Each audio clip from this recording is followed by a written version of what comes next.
round 1 or 2. So just factor that into your plans. We'll know more before Friday. And so that's all my announcements. We have 3 pretty quick things on the agenda today. So I'm going to start with Robin, Chair of Appropriations. We're going to start with Monique, who's going to come up and talk about Kids Code. See how you quickly adjust. Hi, everybody. Monique Priestley, Bradford Fairleigh, West Fairleigh. Yeah, so Kids Code, so S69, for people, I think most people know it's a companion to H210. So like our committee was pretty familiar with it from the get-go. It came over from the Senate to House Commerce. There are a number of things that California and other states have been going through lawsuits with net choice. And so I've been kind of keeping tabs on all of those lawsuits as we go. So the committee has a few adjustments. One where the Senate wanted to do some adjustments to kind of exempt different industries, but it starts to get into First Amendment concerns. And also actually there's our committee wanted to be more protective. I won't go any more in the weeds than that. So generally we're working on a few, working with industry on 4 amendments that they're hoping to see us kind of discuss in committee. Otherwise, we're expecting to move it out next week or so, this week or next week in the future. Yeah. Great. Any questions? I just wanted to make sure people knew it was moving. Any questions? No, this is fast. Thank you. All right, next we'll have Peter come up and give a quick update on phone-free schools. Thank you, Peter Fong from the House Education Committee. So we have been taking testimony on H54 for a few weeks. This is a phone-free and social media-free schools bill. We made a lot of changes to it, but just to say this, in order for this to be something that is actionable this year, we did all the work on the bill, but then sent the language to the Senate for them to add on to a miscellaneous ed bill, a House miscellaneous ed bill. Hopefully they'll be adding that this week and then sending the entire bill back over to us for consideration. So that's essentially the pace of it. And the bill basically requires a policy to be developed by the Agency of Education that would have sort of bell-to-bell cell phone prohibitions with some exemptions built in, and then would prohibit schools from requiring students to have social media for direct communication with them. So the coach couldn't say everybody's got to be on a Facebook group in order to communicate schedules and practices and all that. Anyway, that's the process for that bill. It's you can look in on our committee page for S54 to find it. It's pretty short. Thanks. Do we know when the Senate will be over to us? Hopefully it'll come over to us. Hopefully they'll vote it out earlier, I guess sometime this week, and then they'll get it out of the Senate, full Senate thereafter. Great. Great. Thank you. Any questions on that? Representative Kimball from Woodstock. Representative Conlon, just what is the bill number that is the miscellaneous education bill in the Senate? H480 in the Senate Education Committee right now. And they're ready to vote it out when? Sometime this week. They're just starting to take testimony on the language that we sent them last week. And this is a typical smorgasbord bill, so this is remain. Yeah, it's got all kinds of stuff.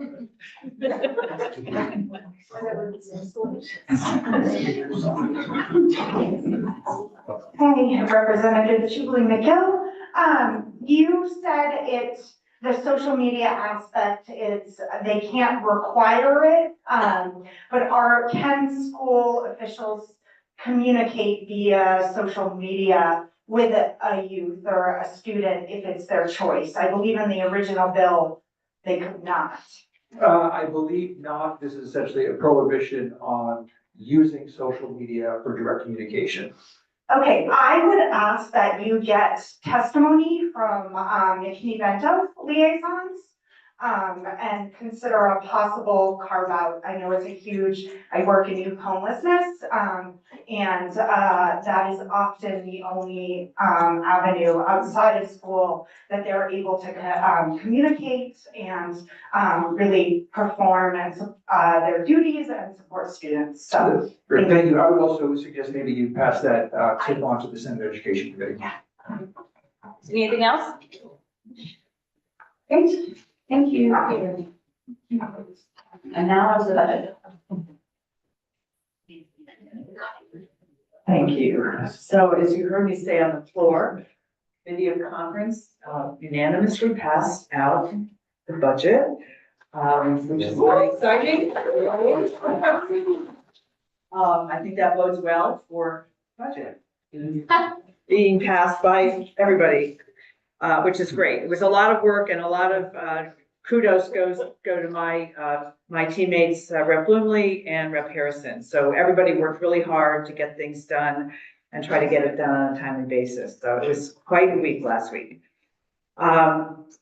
There is a highlight sheet that's in a box over here, which you can pick up later, and I'm going to be referring to that a little bit. It's also, we'll talk a little bit about that if you happen to come to office hours. We have lots of documents. If you want to look up, there's 13 documents on the JFO website. If you go to the main page, over on the left is something called subjects. And when you drop down, you see one that's called appropriations and budget. If you click on that, it says FY26 documents is one of the ones. And you click there and there are 13 documents related to the Committee of Conference report. So you can find all kinds of things that you want. I'm not going to talk about all of those things. I could talk numbers for a long time and you'd all be asleep before you have your lunch, so we won't do that.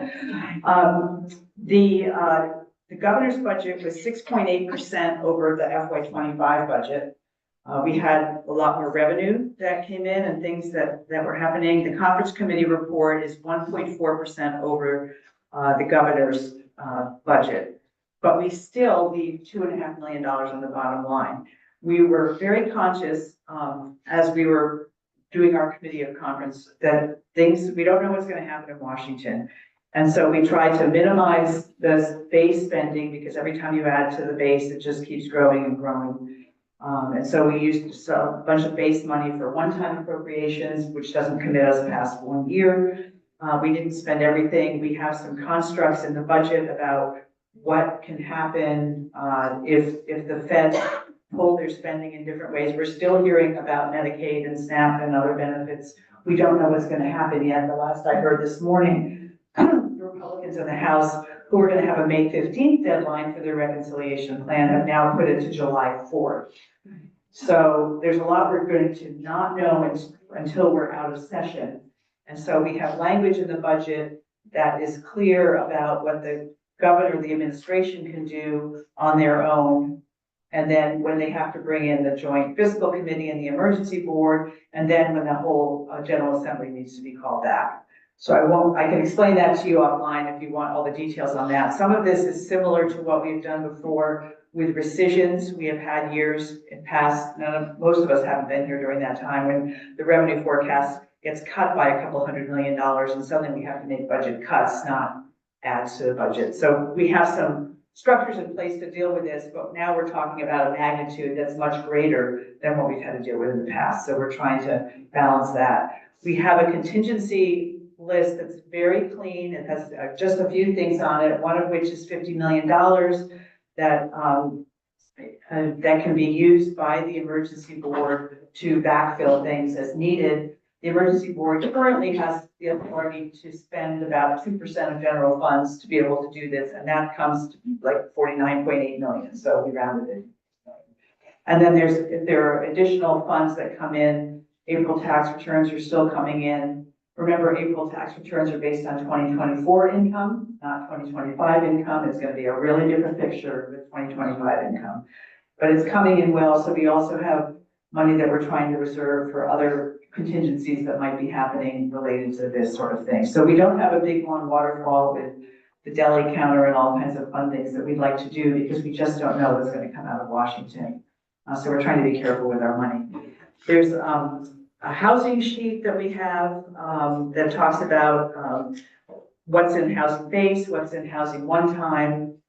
and things like that. We really looked at this as trying to cover a wide variety of housing options, whether it's Vermont Housing and Conservation Board, which does low income and affordable housing, to VHIP, which can be low and moderate housing units that can get up more on time, so, and manufactured homes. And we still have, a lot of people have asked about the 2.8 million for a disability housing project that was in the budget adjustment, and of course, we never had a budget adjustment. That is in this budget.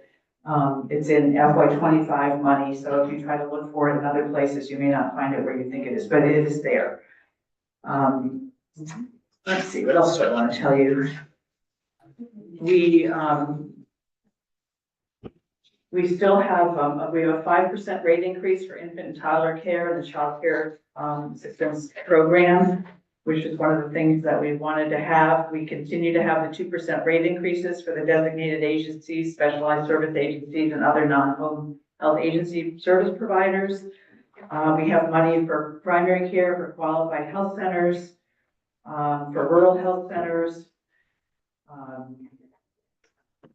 We have a lot of, I'm just trying to pick out a few. A lot of people were interested in a $40,000 one-time appropriation for Empty Arms Vermont, and that is in there. Sometimes the littlest appropriations can make a really big difference for a lot of people, so that was great. We have an additional 1.3 million from the Substance Misuse Prevention Fund for 800,000 for recovery centers, 300,000 for recovery residences, and 200,000 for Mentor Vermont. Those were some high priorities that folks had. We also, as you know, transferred 77.2 million of general fund dollars to the education fund for property tax relief. We added some food and nutrition related programs, 450 to NOFA for Crop Cash Plus, and farm share programs. $500,000 for Vermonters feeding Vermonters. I'm not telling you everything that we're doing, but those are just a few highlights, and you're welcome to ask us more questions, and there's a lot on this highlight sheet. It used to be 1 page, today it's 4 pages. The other thing I would make a note of, there's lots of highlights this year, is that on the back page, we have a number of other bills that have not necessarily been passed, but we accounted for the money in the budget. So they're sort of a separate line item. They're not mixed into the budget. But these bills, we've set aside the money. We have not made it, that doesn't mean that we've agreed that the bill is passing. It means that we've agreed to set aside the money. So the bill still has to pass in order for that money to be spent. If the bill does not pass, that money drops to the bottom line. So that's what the plan is for those bills. So when you see those. So I think that's enough for me from now. We'll be voting it on the floor on Thursday. And just as a reminder, when it's a committee of conference report, there can be debate, but there are no amendments. It's a straight up or down vote. So. And when are the office hours? Office hours are tomorrow, Wednesday, after the floor. And it looks like we're going to have a fairly short floor since we postponed one bill till tomorrow. So we have one bill. And then we'll be right there. We'll stay. Jim, Tiff, and I'll stay in the well of the house and be happy to answer questions. Any questions now?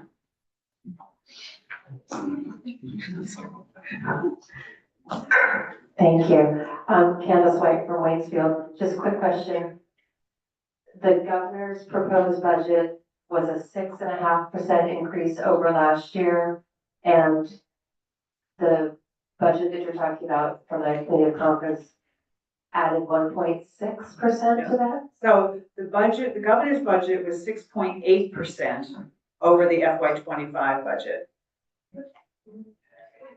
And then our report was 1.4% over the governor's, and we still left $2.5 million on the bottom line.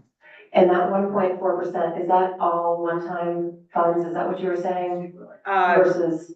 No, it's a variety of things. It's a little bit harder to get into apples and oranges from there. One of the things that I will be sending out with the links is a chart that is more expansive than the chart you're going to get on the highlight sheet if you pick it up. And it will talk about what 2025 looked like, what the governor's recommend was, what the House looked like, the Senate, the Committee of Conference, and it has it for a whole lot of different things, not just the general fund, but all kinds of things. It's really the last page on the web report that we're gonna turn into a chart that's, that can explain that. So there's not an easy way to answer that question. Okay, I'll take a look at the. Okay. All the handouts, thank you.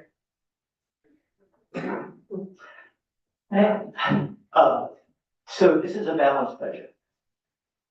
It's balanced in that, we didn't spend more than we anticipated than the consensus revenue forecast. In fact, we spent a little less than the consensus revenue forecast. You're welcome. Thanks for clarifying. Anyone else? Great. Thank you. Everyone have a great lunch and.